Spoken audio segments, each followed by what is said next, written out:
Naalala ko nung bata pa ako, 9 years old ako noon. Sa sobrang hirap ng buhay, kailangan kong tumulong sa magulang ko. So sa umaga, nagtitinda ako ng pandesal. Pag sa tanghali naman, nagtitinda ako ng dyaryo. So pag gabi na, nagtitinda naman ako ng balot. So sa hirap ng buhay, kailangan ko nang makatulong sa magulang ko, ginawa ko lahat. Hanggang sa paglaki ko, natutunan ko yung gumawa ng cellphone. So pumasok ako bilang cellphone technician. Hanggang sa araw, may isa akong customer na nagpapagawa ng cellphone. So nung iniimbitahan niya ako sa AIM Global, sabi ko, networking ba yan? So sabi ko, medyo busy ako. Hindi ko, siyempre sa customer ko siya, kaya sa mapaya siya, sinasabi ko na lang na busy ako. Hindi ko sinasabing ayoko. Ang totoo, ayoko talaga. Time na bumalik siya, 3 months, may dala na siyang kotse. Hindi na motor dala niya, kotse na. So doon ko napag-isip na mukha yatang maganda yung negosyo niya. Ako, sa loob ng 5 taon kong cellphone shop, nakabili ako ng kotseng maliit. Siya 3 buwan, Hyundai i10. Doon pa lang ako sumama, umattend ng seminar. So pag-attend ko ng seminar sa Ortigas, doon ko palang naunawa na sobrang ganda pala ng AIM Global. Sobrang laki pala ng opportunity. Kung sana noong ko pag ginawa, sana pares na kaming successful.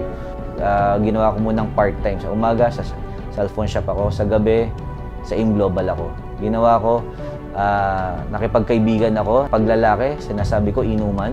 Pag babae, manood ng sine. So bago kami mag-inuman, magkikita kami sa Robinson, dadaan ko muna siya sa office. Doon, may naniniwala at may sumali na. Sa 5 sumali, yung 3 tumigil, yung 2 tumuloy. Sa isang na-invite ko, natutunan niya yung Facebook marketing. Kung saan ginagawa yung negosyo nang nasa bahay ka lang through Facebook. So, natutunan niya yun, lumaki grupo niya. So, pinakiusapan ko siya, bro, pwede mo bang turuan yung kabilang side ko? Sa pagdami na yon, biglang naglabasan yung sasakyan nila. Mga resultang nakuha ko sa AIM Global, nakabili ako ng 4 na sasakyan.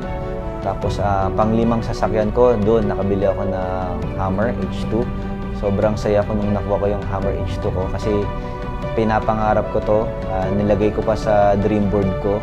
So, nagulat na lang ako, kinilabutan ako, totoo pala ang law of attraction ko. Na lagi mong iniisip, nagkakatotoo. Kinakilabutan ako nung nakuha ko yung mga pangarap ko na dating sinusulat ko lang sa dream board ko. Hindi pa tapos yun. Pagkakuha ko ng Hummer, nakakuha rin ako ng bahay sa Taytay Rizal.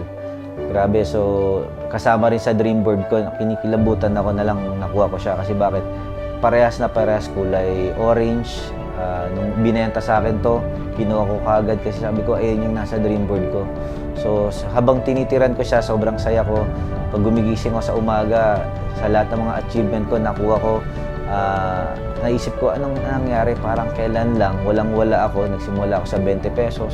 Nung pang-join ko, kinuha ko pa sa pangatlong Bombay. So, pero nangyari to, iniisip ko, ano bang ginawa ko? Una, positibo ako mag-isip. Pangalawa, lahat ng sinasabi nung nagme-mentor sa akin na successful na, lahat yun sinusunod ko.